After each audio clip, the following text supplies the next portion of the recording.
A short bus picked me up. Damn, this is not going to be good. Taking acid and then going to high school is not a fun experience. I didn't think I had a problem. I just thought I was an idiot. A strip club, you could swipe a card to pay for services. Like, it sounds like a good time. I was like, yeah, I'm down to be Baker Act. Let's do the Baker Act. Run it. Welcome to the Recovery Idiot. Please like and subscribe. Visit therecoveryidiot.com. We got stuff. Find us on the internets. The following contains explicit language and situations that some might find unsettling. Viewer discretion is advised. My name is Leroy, recovered alcoholic addict, and today something amazing happened. Somebody that made plans yesterday to show up actually showed up, and showed up early. That is an absolute first time in Recovery Idiot history. I was very unprepared for the professionalness of him showing up on time.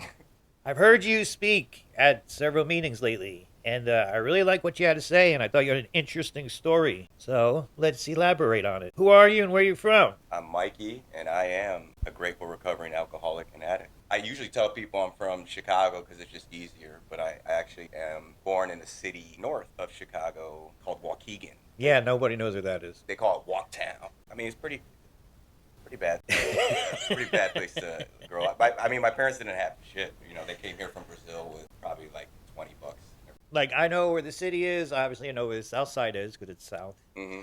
And then Evanston. Yeah. I know where Evanston is. Is Waukegan north of Evanston? Yeah, Waukegan's probably like 30 minutes away from Wisconsin. Jesus. Well, Chicago is really big. It's deceiving how big the city is. But I had a friend, I was living in Kansas City. He's like a street kid from Chicago. So one Thanksgiving, pack up my truck, and we drive up. He's talked about the streets of Chicago since I met him. Get off the Evanston exit. It was the biggest houses I've ever seen in my life. He came from the richest neighborhood I ever knew existed. Yeah. So, like, when people say Chicago, there's usually an asterisk. Yeah. Because of him. So I wanted to be specific. But it sounds like your town sucked also. Yeah. You know, where I was born, it's gotten worse since not a nice... It would look very similar to, like, Chicago just without the building. It had a lot of... Projects and stores owned by foreign people. I mean, the Belvedere Mall, which like a huge mall with like maybe one store that was functioning, you know. And was it selling all bootleg clothes? Yeah. That's when you know you're in the hood. Yeah. When you find that store. Yeah. The Mexican food was fire, right? I mean, it's one of those places you go to and you just point at the menu. Growing up in that, you know, I was there till about like maybe third grade. I experienced like sort of that dynamic of getting my ass whooped, you know, getting shit taken from me. My parents were finally able to, over the years, save up to move us to a town over called Gurnee, which was like more of a suburban place? Yeah, like upper middle class sort of place. And that's when I learned like the worst thing about living in a more upscale kind of neighborhood is being the most poor person in that area. It actually sucked a lot worse. Really? You know, you see kids that are able to just get, hey, can I get $100? Can I get $20? You know, go do things. I had to get creative if I wanted to hang out. I mean, breaking laws? Oh, yeah. If I wanted to go on a date and everybody was going to the movies, right? Yeah, I would just sneak into the movie. And then proper protocols to get popcorn and drinks for your date. Yeah, I would just go in the trash can, get the large, you know, because the large is, you're getting a free refill, right? So you get the large drink, you just go in the bathroom, wash it out. I was thinking sneak your own stuff in, because that's what I used to do. No. Going through the garbage can, that's genius. Yeah, you got to act like you're part of the crowd. I was a chameleon. Wow, I've never heard anyone do that. That's genius. I see this is going good places. So, you're in a better neighborhood, but life sucks more. It was definitely a different dynamic. Like the school was different. People were, but I definitely realized didn't have the same life as like any my peers, right? When it came to that, and already I had this. I think I just was born ungrateful. I just had that in my mind. I was kind of a shit son from birth, like a problem. And I just always felt like so uncomfortable. Like I was allergic to being inside my own body. I was just always restless, irritable, and discontent. Yeah, always. Everything was a problem to me. But like moving from this different town into this more upscale, you know, as I got older, it got worse, especially with the relationship with my parents, because I just didn't have respect for them, honestly. Really strictly because, like, one, I didn't understand, like, why they never wanted me to do anything, right? Like, go out or give me, you know, money to do anything. extracurricular activities like sports and stuff like that I was never able to do. I did judo only because like I kept getting my ass whooped, and as a Brazilian I was terrible at soccer. And my dad almost shunned me from the house. But like that's a thing in Brazil. It's like you play soccer or you practice some sort of martial art. And I was actually good, right? Like I was good enough to eventually like get sponsored, and you know I won national championships. And then the goal, well, what the newspaper said was the plan was for the Olympics for me at one point. I'll tell you, I didn't like any of it. I hated doing it. I hated doing it or hating the attention from being good at it? Maybe both, man. I genuinely only did it because I just wanted my dad to be happy about something.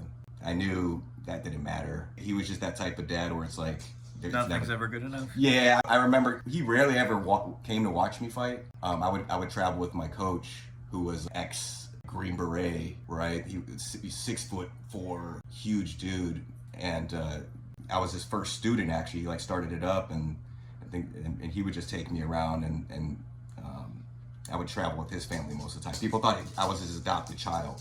I was with them so much. When my dad finally, he came to one of my nationals and I won, I remember going up to him and he was like, "I don't like how you fought. You could have done better." And my dad has a very like Arnold Schwarzenegger accent type of thing, Brazilian style. That's my dad in a nutshell. So it's pretty typical for an alcoholic to be uncomfortable in your skin, think your disappointment to parents, or have a bizarre relationship with parents, and not fitting in, not having enough money. I definitely went through all that. Which, like you said, being the poorest person in the good neighborhood, it's like this neighborhood compared to all of Stewart. We are the poorest people in all of Stewart, but I'm fine with it now. Yeah. So doing that judo, that's fucking awesome. I didn't know that. Yeah. I was a pretty good, like legit pretty good, and especially for a little guy. Like I had struggled like when I was 15 years old, I was probably like 100 pounds soaking wet. So they didn't even have a weight class for me, right? So I had to like fight bigger guys. Like that's what it was. But it got to a point where the size difference wasn't that big of a deal at some point, and then. But it paid off for, you know, I got myself in some pretty bad situations, you know, that it saved my life probably. So what happened that derailed the Olympic dream? I wanted to party, man. I wanted to play basketball, but they didn't let me join the team because 1, I sucked, 2, I was too short, and 3. Those are pretty good reasons not to join the team. Yeah. I made 1 basketball team, and it was for a school for degenerates that I was sent to after I got expelled from 2 high schools. Oh, yeah, we need to talk about that. Yeah. So, what did you do to get expelled? Because I also got expelled from high school. The first high school I got expelled from, I was trying to leave the school. I was basically like flipping out on all the teachers. The reason why I don't remember, I was always just like being an asshole to all of them. But there's this dean, Dean Soto. He was a big guy, and everybody was like scared of Dean Soto and all this stuff. And he was like an ex-gang member, like one of those guys that wanted to help the kids and all. He was such a prick, you know, one of those guys. And he didn't get out of my way, so I punched him. And when I say he's a big guy, I had to jump up and like a Super Mario punch. Yeah, literally. And then I escaped the school, and I was arrested probably like 15 seconds later. Oh, that's a pretty good reason to get expelled. I don't think I've ever heard of anybody doing that. Yeah. Part of it was just like I thought it'd be a good story to tell, right? I loved my attention that I would get from getting in trouble. It was something I was good at. Because school, bro, I sucked at school. I'll tell you, Leroy, I've never passed a class, but I still have my high school diploma. So the second school you got expelled from, there's 2? Yeah, then they send me to another school, and they're like, all right, you have to wear this uniform. Oh, what are those? It was like navy blue pants and a white collar shirt. And I was like, oh, this could be like a boot camp or like a boys' school type thing, boarding school. That's what I thought it was going to be. And you know, next thing you know, I go to they're like, go to this place and the bus will pick you up, and a short bus picked me up. I was like, damn, this is not going to be good. And when we pulled up, it was like bullet holes at the school, like on the windows and stuff like that, metal detectors. Definitely kids that were worse than me, for sure. You know, at that time, I started taking like prescription medication. They put me on Adderall like at a young age, man. And at when? When I was like in 3rd grade. Oh my God. Yeah, that's what they said my problem was, right? I remember I'm telling you, I hated school. There's not a word, honestly, in the English language that could describe how much I hated school. I couldn't sit in that class and like retain the information like everybody else. I didn't like being there, but I was able to make people laugh when I got in trouble, and that just grew over the years. And so I took that same mentality there, and with my prescription medication, they would actually give us the medication at the school and like check our mouths and stuff like that, and I would just like put it in my, cheek it. Yeah, and then I would just hand them out to people. And then there was a guy that came up to me. He's like, "You could sell this," and I was like, "Okay, cool, let's do that." And got caught and was kicked out of that. It was pretty much that. Didn't have a long bid there. I'm sure other kids are handing out different pills too. Did you get into different things besides Adderall? In high school, when I started using in high school, I was just one of those like people like I didn't care. Like there was no preference, right? It was it was a matter of like what was available. I would just take it, right? Like there was no not asking what it is. Just there was the pill. There was no strategy, right? That strategy was not a good strategy. Like taking acid and then going to high school is not a fun experience. Was there a certain movie you had to watch on acid? Well, first of all, it was like the scene out of Cheech and Chong, right? It was like, "Here, man, take these," and it's like, all right, oh, wait, don't take that, man. I already took it, man.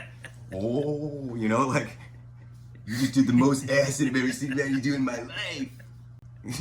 We're like, oh shit, how long is this gonna last? Hopefully I'll be for about a month, man. Like literally that's kind of what happened, right? And then I was like, all right, whatever. It was me and like three of my friends. Then we were like, all right, we're just gonna fucking do this, right? Like just see what happens. Yeah. I remember my first class, was English.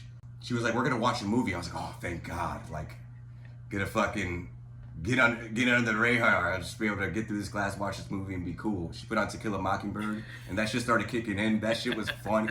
I could not stop hysterically laughing. Like, so To Kill a Mockingbird, it's not funny. No, that shit went out. I think a lot of people have to read that in high school. Yep. It's just movie version is so slow, and it's like so. Overtly racist tones, like the whole point of the story. Anyway, to watch that on acid must have been... I would be freaked out and thinking about the world's problems and everything, but you laughed hysterically, so that's a better outcome. I think a lot of the acid, whenever I did it, there was like the different stages of acid. Like yes. when it's first starting to like kick in, like everything's funny. Yes. Right, and then shit stops being funny. You switch to phase 2, right? And it's not funny anymore. And I remember like walking in the hallway during phase 2 and looking at and crossing paths with like one of my friends that was on it too. And she looked at me and she was just like, "I'm getting the fuck out of here." And I'm like, "Me too." Like, let's go. Like, how old were you at the time? Like 15 or 16. So no one had like a car to get out of school or anything? You had no escape plan? Yeah, I just walked. I did not give a fuck. I just needed to get out of that place. It felt a lot better outside. So how'd that day end? Me wandering aimlessly the streets of Gurney, Illinois, wondering how long this shit was gonna last for. That's the last phase. Is this ever gonna end? Yeah, like I'm like, shit, am I like this forever? Yes. I'm fucked. It was crazy. Like I thought at some point you could have powers, right? You're able to like move the clouds and do what you want with it. And I was just like, all right, this is kind of cool. But then it's like, all right, this is getting old. I want this to end, please. Yeah, it definitely lasts way too long. Way too long. Now you're in high school. How did high school end? How bad were things getting? Were things even getting bad? It got to a point where like my behavior started transferring to like real illegal stuff, right? Like hanging out with drug dealers from Chicago, hanging out with, going to bed, and hanging out with just like more people that were reckless. By the time I was 17, I was able to get as high as I wanted and not have to worry about money and things like that because of, being able to hang out with those people. It also, came with me doing a lot more worse illegal stuff like robbing houses. The people I would interact with, if I just met them, I would watch them put their garage code in there so I could save it and then freaking raid their house the next day. Like, never got caught for any of that stuff, but then I got caught when I was driving my mom's minivan. One of the guys I was with, he's like, "Hold on, let me get out." He gets out, he punches this kid in the face that's at the bus stop, grabs his backpack, gets back in the car, and his mom was in the minivan that was like right there too, and then she saw the whole thing and then she started chasing after us. So there's like a whole minivan race that's going on here, and me trying Like to. the part of the action movie where the cops chasing the burglar, but it's two minivans chasing each other through the streets of Chicago. Exactly, and I was able to get away. But when you get away from a crime, the key is not to, post it on social media. At that time, we had MySpace. Yeah, I told a story on MySpace. Like I was like, yeah, we just hit a lick. Literally told the whole story, and then I remember my friends at school getting arrested and stuff like that, and I was like, damn, I wonder what they did. And then next thing you know, I'm like hanging out with my friends. My mom's like, can you please come home? And I was just like, no. I was like, no, I'll be back later. We were partying that night, and I remember my sister finally called me. She's like, Mom's sick, come home. I went back to the house, and my sister was like, the cops were here. They know what you did. You need to turn yourself in, and you need to tell them everything. I was like, what? I don't want to do that. What did they tell you I did? And then I was like, oh. I was like, okay. And I was like, all right, like, I guess we'll go. And I didn't think nothing of it. I was like, I just thought it was going to be like another petty thing, right? And I went in there and I was just like, the mindset, I ain't snitching. I'm going to go in there and not tell them shit. And they sat me down, and it was like literally one of those rooms you see in the movie. Like they had the glass wall with like the, things the two-way mirror. Yeah. I was like, whoa. I was like, this is legit, right? The cop was like doing his thing. He's like, you want a cigarette? Like, and I was like, yeah. And then good cop, bad cop. Yeah, it was like that vibe. There was a back and forth, and I was just like, I plead the fifth. Yeah, I plead the fifth. And that led to, all right, well, your friends already told on you. You're gonna probably be in prison for 7 years. I'm like, whoa, 7 years? Honesty was never a thing I did in my life, but that day I got honest, really honest. You want to talk about a fourth and fifth step, brother? Like, yeah, I did mines, I did my friends, and I told them everything. I was even telling them about friends that had dime bags to try to get them locked up. Like, I didn't give a fuck. I was like, anything to get the pressure yeah. off. I was like, holy shit. I was like, you want me to call him? Yeah, I'll call him. Like, hey, we're on the way. Like, when they told me 7 years, not a fun thing. What was fucked up about all that, I still went to jail. And I learned that the state of Illinois, you classify as an adult at 17 years old. My friends went to juvie. I went to the real jail. Yeah. Shit hit me like real quick. Like, this is not cool. This is not good. Yeah, that sucks too. And the cops, you're like, okay, I did it. And then they're like, you're still going to jail. Yeah, like, I thought we had a deal. If I told you what I did, you'd let me go. I'm still going to jail. What the fuck? Yeah, well, I was an idiot. I just, like, he told me 7 years. I was like, wait, what? Okay. Where do I sign? Yeah. Where do I got to start signing? So you went, was it Cook County? Yeah. And shit got real. I swear, like, I never got involved with the gang stuff, right? I hung out with a lot of the different ones, but I wished I was in one at that point, right? Because, like, I felt like everybody was able to click up immediately, and I was just solo, I was like I was just Jimmy Neutron in there, all to myself. Not fun. That time, I saw a judge the next morning. She was just like, you're in some serious trouble. You should really, this is like a big deal. You need to get a lawyer.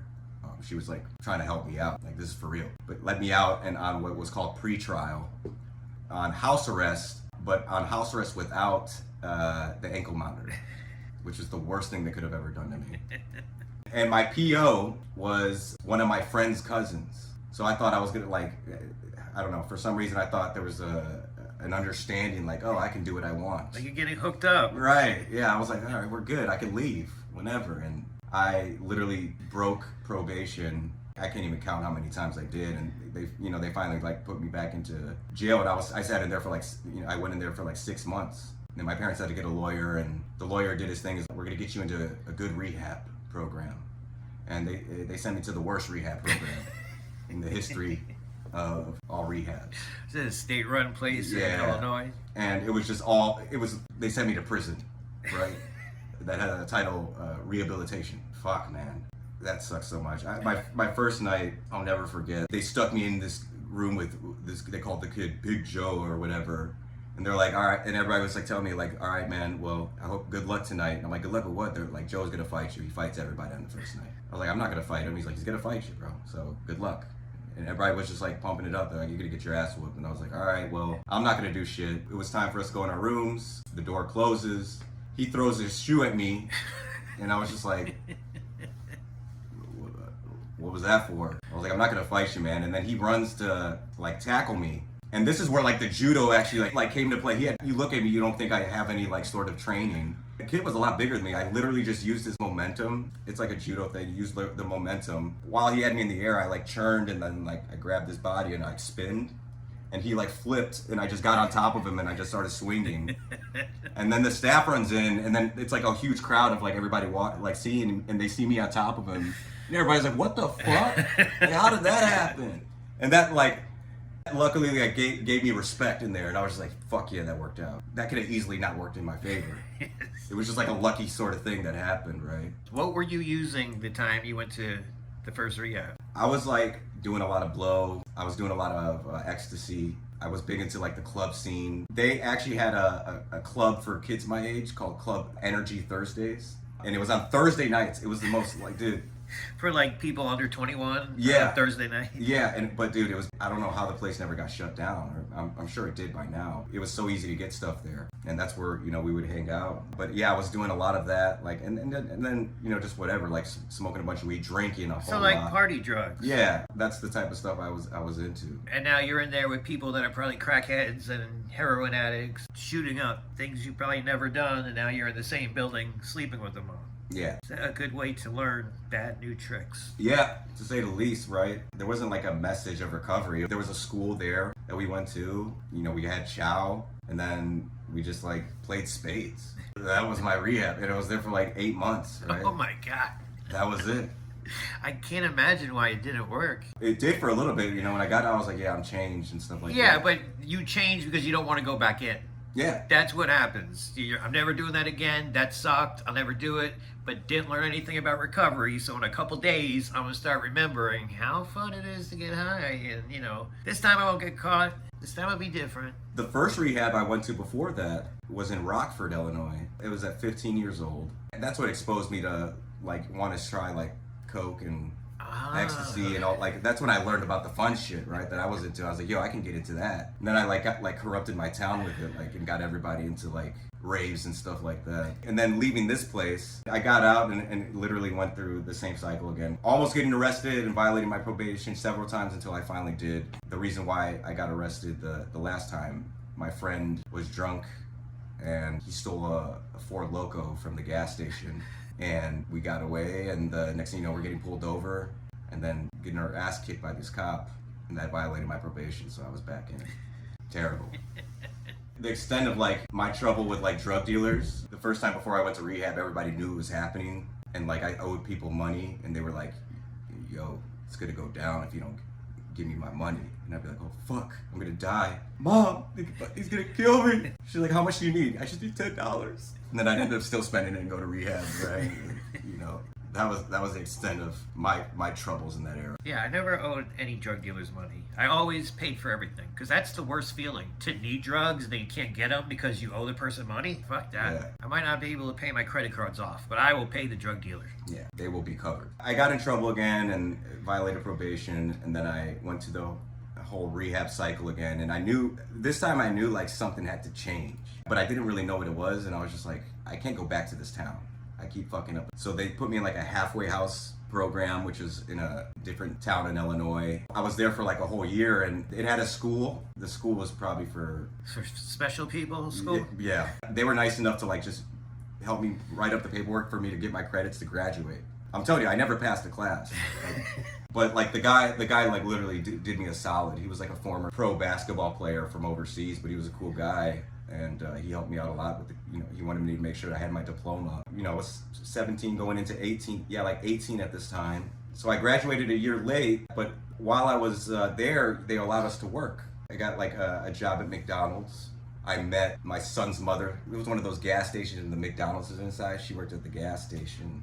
Eventually was able to graduate from that program, and then I got my own apartment that was nearby, and I could walk to work. Starting to notice her and talk to her and things like that. But also I had one of my friends who was like one of the biggest drug dealers that retired, lived with me, right? He was like kind of changing his dynamic. We turned our apartment into like it was like a party apartment. Like we made friends real quick.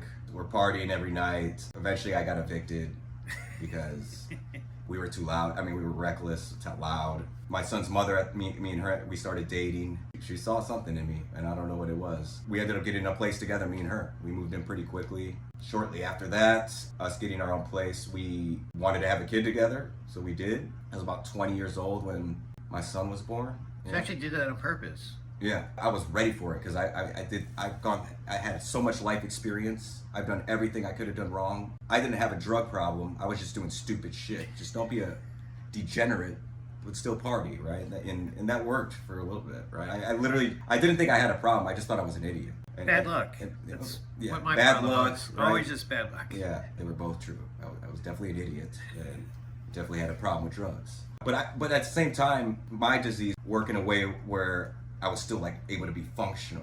So I was doing things that like at a young age, none of my friends were doing because they were off in college. So I just went straight to work and I was able to buy a house, was able to buy a new car, right? All these things, take care of a family, have a kid. And I was like, yeah, I'm freaking doing this. I thought it was functional, but my life was completely still unmanageable, right? I was taking a brand new family car, perfect for our family, that was affordable. And then down the road, just being like, I want something nicer because I want to show everybody I'm good. So going to an Audi dealership and being like, I want that car out of the showroom and doing that and coming home and not even talking to my fiance, right? We were going to get married and stuff like that, but then learned the price of what it costs to get married. And I was like, all right, we're going to put that on hold. I didn't know how to be a good partner. I did whatever I wanted, whenever I wanted it, because I continued to do well in this job that I had. And I thought I was making great money, which I was for my age. But slowly but surely, like 10 years into that, it gets to a point where I have a prescription of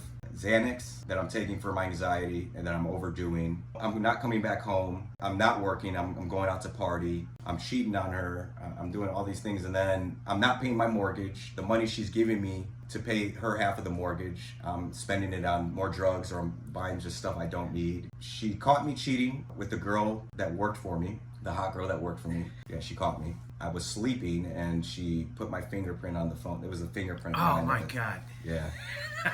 She knew something was up, right? And it was because I had two phones. I had a work phone and that one, and I talked to the other girl on the work phone, and she put the finger there, and yeah, she caught me red-handed. That is clever. Yeah, she caught me. Work for CIA. Yeah, she was good, and like I didn't realize like that it mattered to me until she left. Not only did she catch me with cheating on her, she opened one of the letters that we get for the bills with the mortgage. She's like, "How are we behind $10,000 in the mortgage?" Right? Like it all just like boom, boom, boom, and then yeah, she left my ass, and I remember, please take me back. Feeling sorry for myself, like. And I did it all to myself. She started dating someone else, and that's where, then I got suicidal. I was definitely depressed because I knew what I did to myself, but also there was a part of me, I just wanted her to know that I was in pain. Like, I'll teach you. Yeah. I was like, you know what, I'm gonna kill myself. And I think I took a bunch of NyQuil or some shit.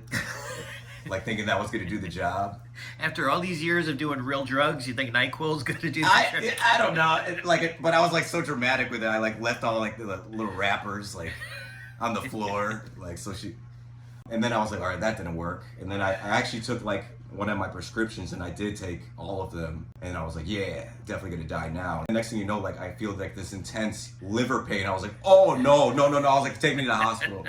I was like, take me to the hospital. This shit hurts so bad. It hurts so bad. I thought it was gonna be a peaceful, take me out type of thing. Nope. That shit was painful, and I was like, I give up. That took me to the psych ward, and I lost that job there. I was not functioning. My mom lived in Florida at the time, and she was like, come here to Boca, you'll be fine. And I came out here and started a whole new life. You technically were functioning. Because I did the same thing. I was a mess, but I was able to have a wife and pay the mortgage and function on drugs. So I never thought there was a problem either. I'm alive. They're alive. We're doing good. I never cheated on her, but she always told me if you ever use a needle again, that's worse than cheating on me. So of course I use a needle in the house and overdose. She finds me. I overdose at work. She finds out. Third time I overdosed because I crashed the car and got arrested. And she came to jail, and I did the whole, I'm sorry, I'll never do it again. Yeah. This time it'll be different. And she said no. And when she said no, it was like the greatest moment of my life. Because I was like, All right, I'm free. This is great. I don't have to fucking put up with you anymore. I don't have to try to make this family work. I don't have to lie about all the shit I was doing. You know, it was horrible I did to her, and I owe her $1 million fucking in amends. Yeah. But at the same time, it was the best thing because it allowed me to start over. If she had said, okay, just one more time, then this is it, same shit would have happened. Back in the same hamster wheel. So you're one of the many who comes to Florida with the dream to get sober. And how'd that go? My mom just moved out here to Boca Raton. At first, she would just drop me off at the beach, and she was just like, heal yourself, right? Just go to the beach, Michael. You'll feel better, right? Go to the beach. You'll be fine. And I would go to the beach, right? And honestly, it did make me feel better, like the sunlight. And I was like, this is what I need. Chicago is the problem. I need sun. And I was like, I'm moving out here. I'm staying. That caused problems with me and my son's mother, right? She was like, you're just gonna leave your son. I was like, I need to be out here. And it was hard on her, right? She was working a third shift job, and eventually I was like, hey, let me get my son. She had interest of like moving out of the state as well. So she was eventually, somehow she moved out here. It kind of worked out where I was able to, keep my son in my life.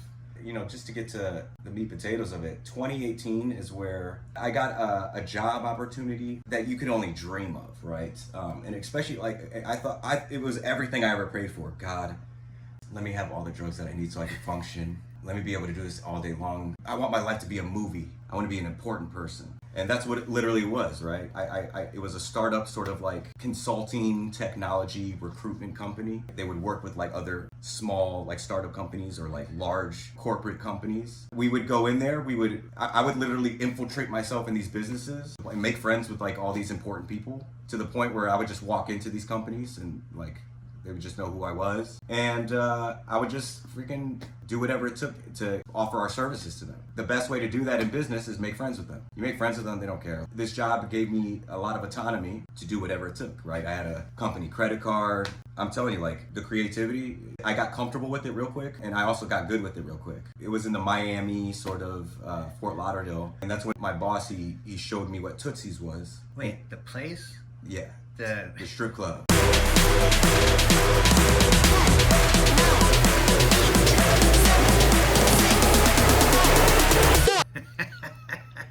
Yeah. I remember the first time he took me there, and this was when he was training me. I walked in there, and these women were all hotter than Instagram models. Everywhere. And I was just like, oh, dude. I was like, I gotta get out of here, man. I don't have money for this. He's like, dude, don't worry. He's like, he brought in like one of the CEOs that he wanted to close there and close the deal. And next thing you know, you could swipe a strip club. You could swipe a card in to pay for services.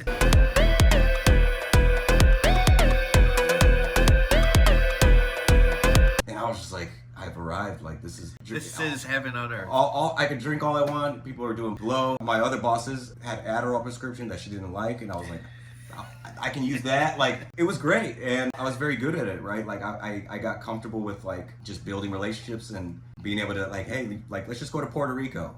Let's talk about in Puerto Rico. Let's go to South America. Just a side note, in Ecuador, they have a delicacy there that I didn't know, that they eat guinea pigs. Guinea pigs? On a fucking stick, man.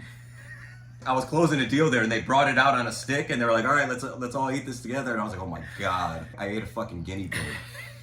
Does it have like the fur on it? No, man, they cook it like, it tastes like chicken, I guess. I was like, oh fuck. It made me think about my guinea pig that I had. Oh, you can't eat a guinea pig as a former guinea pig owner. I know, but hey, man, I had to sacrifice that to be made that day. I worked at this company for 7 years, and towards the end there, I was living in my mom's villa in Boca. She lived in Naples now, so I had the place it was me and my son, and my son was with me full time. So on the outside, I had it all, right? Making well beyond, like six-figure income. A lot more than McDonald's. Oh, yeah, like more money than I ever needed, honestly. The car, the lifestyle, able to do what I wanted. And so on the outside, it was like, man, this is a super successful person. But it got to a point where blow wasn't working anymore. Adderall stopped working. I was eating so much Adderall that I would stay up for 8 days. And then my dealer would run out and I was able to work. I was telling them at my job, I was like, I have a lot of mental health problems, so that's why I'm dealing with it. I'm bipolar, you know. But you're just a drug addict. Yeah, I'm bipolar, you know, and it's a problem. It's really affecting me. They believed it, and there were so many times, like, I would take so much Adderall, and then I'd be like, oh, I think I'm having a heart attack, and I'd go to the hospital, you know. My dumbass, the first time I went to the hospital because of my first, like, Adderall scare, there was something that came up, right, with my heart, and they were scared about it, and then they gave me something that made me feel better. And then they asked me, do you think you should be Baker acted? And I was like, what the fuck is that? In my head. It's a very Florida thing. And I was like, what the fuck is that? And I was like, it sounds like a good time. I was like, yeah, I'm down to be Baker act. Let's do the Baker act. Run it. Right? Next thing you know, they're strapping me down. I was like, what the fuck is going on? And they're like, you're going to another place now. They injected me with the thing. I woke up in a very dark, cold place with a dude screaming and doing jumping jacks in my room, butt ass naked. And I was like, where the fuck am I? And like, I was literally the fucking loony bin. Like Arkham. Was it Bark? No, it was one in Fort Lauderdale. Oh, it was a bad one. Like it was a state-run one for sure. Yeah, it was. This girl I know you worked for Bark. It was like Broward area, whatever, and it was a state-run place. It was not good. This is 2013, so they probably changed the name. But yeah, it looked like a corporate building. Yeah, yeah, that was it. That was it. Yeah, and it had like a window like at the top that you could look out and to see this. Yeah, it was very deceiving from the outside compared to the stories I've heard about that place. Yeah, what was crazy about it? They'd be like, "All right, wake up, group time, group time." They would shove us all in this like room, like smaller than this, like probably like 50 people, and there was no group. It was just we would have to sit in there the entire time. So I was just in there with a bunch of insane people, and I was just like, oh my god. And I was so stupid. Like the key to getting out of there is being like, yes, you know, like I follow your recommendations. I was just like, I am not crazy. I need to get out now. I have a business meeting. I was like, do you know who I am? Do you know who the fuck I work for? Let me the fuck out. And they're like, this guy's crazy. There's something wrong. And I did probably sound crazy. You probably weren't the only person in there saying, I'm a business owner, you gotta let me go. Right. They probably thought like it was like some fucking Shutter Island shit. Like you thought he was a detective the entire time. They probably thought it was like the same fucking shit. Anybody who has to explain they're not crazy is fucking crazy. Right. It's just simple as that. The girl would come home from work crying every night because the people were so mean to her. One day in Broward County. Never. Oh my God. I'll leave the country if you try to put me in jail down there. Yeah. So you're in Shutter Island. What happens next? I finally was like, I'm going to go in there with a different approach. And I didn't say anything. And they were like, okay, you can leave tomorrow. I was like, oh my God. Thank God. I get out and I call my boss. He's like, dude, we thought you were dead. I let him know before. I was like, I'm going to the hospital. I think I'm having a heart attack. I told him I had heart problems, but I was just eating, you know. Too many Adderall. 18, 30 milligram Adderall pills a day, right? He was just like, dude, you called me, you were fine, and then next thing you know, you just disappeared. I was like, yeah, man. 3 days. I was like, yeah, they Baker acted me. Like, he's like, Baker acted me. Why would they do that? You went in there for a heart problem, they Baker acted you? I was like, my mental health problems, I was too honest with them. I knew the jig was up. He was just like, it started getting weird at work, man. They definitely knew like something was just like not right, and I knew I needed to stop taking Adderall, but I kept taking an ungodly amount. I needed it to function. I just couldn't take an amount that would allow me to sleep. I went to rehab here in Port St. Lucie in 2024. It was a program here, and you went willingly? I went willingly. I told my job it was for mental health problems, and I thought it was mental health problems. I lied to myself so much that I believed it was mental health. I didn't believe I had a drug problem. I just believed that they didn't give me enough Adderall for me to just function. I was taking it to function, so it's not a problem. Like that was my logic. And completed a program, left, went through the same cycle several times. And at this point, my son is no longer living with me. I would get out. I was still working at this place, still getting paid through short-term disability, just collecting a check. And I did that 4 times. 4 times? Yeah, in 1 year. And the 4th time, that's when my mom actually did like a pop-in on me after she came in, and this is when I was on like a several day, seeing shadow people at this point. Definitely in like full-blown psychosis, and she sees me in live action, and she was just like, no, you're done. and she called the police on me. She's like, he needs to go to the hospital. I was like, you guys aren't taking me fucking anywhere. Good luck with that. I was like, I was trained to kill, right? And they all got on top of me. They injected me with booty juice and woke up in the hospital. I was like, God damn. That was easy. That was probably the easiest mission for them. When I got to the treatment center again, my job emailed me like, dude, we love you, but it's too much. We're not gonna pay you to just go to rehab. You haven't been here all year. I was getting a lot of money still, from just short-term disability on its own, right? And they basically like, we'll pay for 2 more months of insurance. You could keep your MacBook and you could keep your cell phone. They're like, when you get better, we'll definitely be interested in having you back. So losing that job, which was like, I was like, whoa, I haven't fucking worked in 7 years, man. Like that's how I felt like. I was literally able to do whatever I wanted. If I didn't want to finish a project, I didn't finish a project. Like they enabled me more than anybody, and I loved them for it. And my mom's enablement stopped. She's like, you can no longer live in the house in Boca. I will rent it out, and you are done. I realized, I was like, dude, I got 2 months to find a place to live. I'm homeless. I was like, fuck. Shit's real, right? The consequences are like, and then all that success that I thought I had, that all the material things on the outside, losing my car, losing the house, that I was just like, what am I gonna do? And I realized I was stuck with just myself, and I didn't like that person at all. And I started actually going to, I was always going to the meetings and just sitting in there, and I did that even on the last time. I did that a lot. I was just very uncomfortable, but I realized like I gotta get a sponsor and actually try to do this shit. It's interesting, right? I think we all have to reach that same bottom. It could come in different forms, but it's the same bottom for everybody, where it's just like, all right, I'm down. What do we got to do? I'm doing this, right? It's no longer like I need AA. I want AA. It's like, I'm going to do this. It's the official gift of desperation. Right. This is going to be done. Like, I have nothing left. I got to try this time. If God is involved, it's like, oh, that's fine. We can work on that, right? like I'm down. And then you start going through like the doctor's opinion. Then you actually learn about like what your problem is, which I think is important for guys. Like, who cares about a fucking solution if you don't even know what the fucking problem is, right? Like, solution. I don't need a solution. But they articulated it so perfectly, the allergy analogy, right? And honestly, just saying the honest truth, like, you guys, you don't do drugs because, your life was fucked up. You do drugs just because you like it. Yes. And like the effects produced by Oxycontin, Xanax, Adderall, heroin, cocaine, ketamine, whatever. I'll be honest, that kind of hurt my feelings. I wanted there to be a reason, like, better than that. Like, you know what I'm saying? Like, yes. But I needed that sobering truth. Like, yeah. All the years of saying, if you felt like me, yeah, you get high too, and then you realize, oh, I started getting high because I like it. Yeah. The trauma I'm getting high over is the trauma I caused to my own life because I liked getting high. Yeah.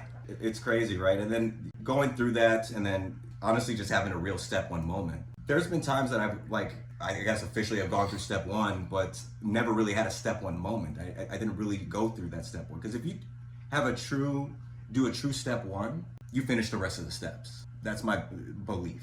Because you understand that you are fucked if you don't do this, the rest of this. There's no other option. Or, I mean, there is, but if you want to go back. Jails, institutions of death is the other option. Yeah. Yeah, so the people that rush through the steps and don't have that step one moment, you get to 2, 3, 4, and they're like, I don't want to do this, and then they get to step 4, and they're like, yeah, I'm not doing this. Forget that step 1 meant I'm powerless and unmanageable no matter what. Having that moment, our friend Gio usually describes it the best. In the jail program in Rock Road, and they had a powerlessness week. And the guy said, why are we spending a week of powerlessness? And the guy said, because if you do step 1 correctly, you'll never get drunk or high again.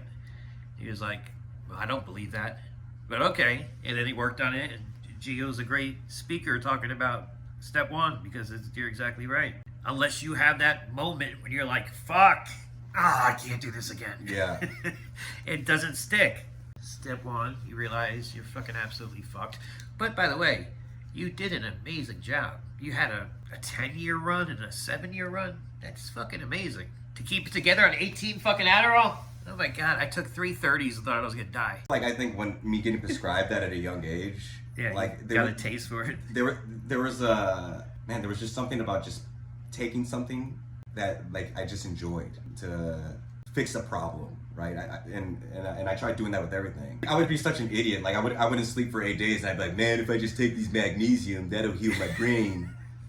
I'll be able to last for enough. Like I would try to get all like scientific. Like I would do no work during my like work time, and I would just like research on ways that like I can survive and not sleep through like multivitamins and like try to be healthy at the same time. Made no fucking stupid. God. What was different about this time? You did the step one moment and Yeah. you continued to work the steps. Like My sponsor is great, right? He went through that shit line by line. Had that real step one moment, like we mentioned. Coming to believe in a power greater myself, I was definitely willing, right? I've always had like some. I had no problem changing up and wanting to picture like a different God that could help me through this because I've seen it work for other people. And then doing this third step prayer, that was like, whoa. After doing the third step prayer, like it says there, like then we vigorously took action. I don't know, that just stood out to me. It's like, all right, now it's time to like not jog, but start picking up the pace a little bit. I actually did the fourth step, right, for the first time. And honestly, I was never afraid of doing it. It's just like, I just didn't want to do the work. Yeah. It was just pure laziness. yes. And I think like that's what it is for most of us. Like people just like are like, I don't want to do that. Like, you know. Yes, if there was a way you could just do your fourth step through like osmosis into a machine where people would do it. It's the Yeah. fact of actually writing something or sitting down and reflecting. Like, Yeah. I don't want to do any of that, which I understand. Yeah. But it was super easy. Yes. I already knew all the information, and I got over like this perfectionist mindset. Like, what if I forget something? You know, like you write down what you know. If other things come up, if you're working an honest program, you'll bring it up. Yes, just like the meds I stole from the school I worked at that you forced me to remember. Exactly. You're gonna remember things, and that's the gift and the curse, Yes. you know, if you will. Going over that, we went to a nice place to do the fifth step. It was like by the water, you know. Went over that, and he was just like, okay, you know, I can't even put into words like really how it felt. I just felt there was a sense of like relief. Honestly, when at that point, that's when like my just psychologically, mentally, I started like just having a little more like ability to have peace with myself, right? Being comfortable to talk to people at meetings, and you know, wanting to be in a home group, wanting to just get more involved with this, right? It actually started clicking for me. Continuing through the rest of the steps, you know, and doing the amends and that entire thing, you know, it gets to a point where I think everybody's spiritual experience is different, but it hits you in different moments, right? Like it's the little things, right? Like for me, I remember when we're handing out coins and we're celebrating people picking up their anniversary, I used to be like, what the like, this is like, I'm clapping. I could care less about this motherfucker.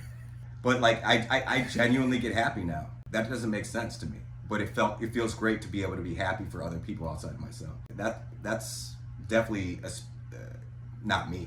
Getting on my knees every morning and praying to God and every night has been a game changer. If I don't do that, You're gonna have a bad day if you wake up and don't do that. yeah. It's a very simple philosophy that so many people leave out. Oh yeah, like it has to happen. I like write down like in my phone like things that a to-do list, and that's always at the first thing and then the last thing, right? And I have to check mark it when I'm done because I just don't want, I can't miss that. And if I do, the sickness comes in real quick. But when it comes to just relief of this of wanting to, I never thought I was gonna be able to wake up and not want to take Adderall, or I didn't think I'd be able to go back to work and not take Adderall or have the desire to do that, right? You know, I started off working a shitty job, you know, out of recovery. I didn't want to go back to that old job because I knew I would just like Fall back into it. I just knew like I would end up back doing the same shit. So I was like, let me just start from ground zero, humble myself.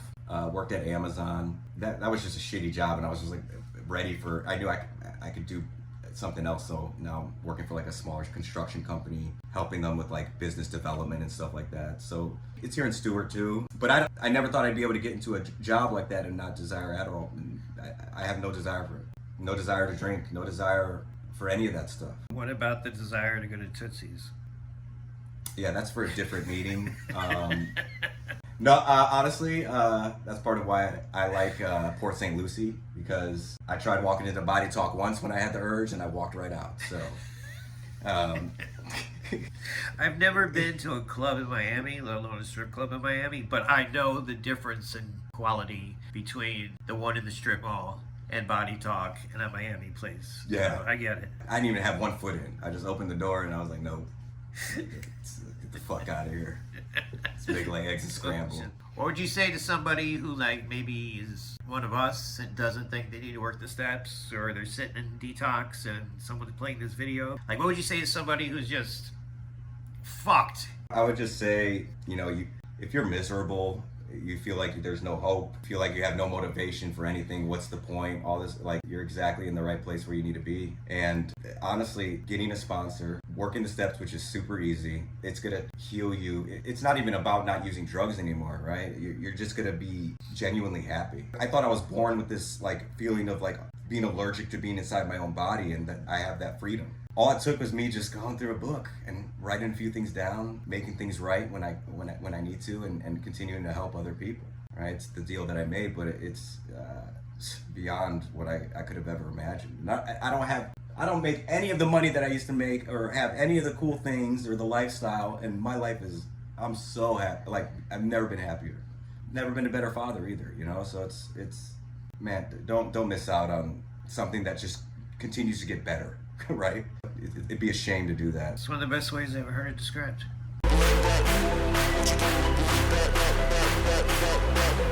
I never got involved with the Russian mob, man. Thank you for watching The Recovery Idiot. Please like and subscribe and make therecoveryidiot.com your homepage to scare your friends and family. Follow us on all the stuff at all the places. What happens in the VIP room in Tootsie's stays in the VIP room of Tootsie's until you have to go to the doctor because it burns when you pee.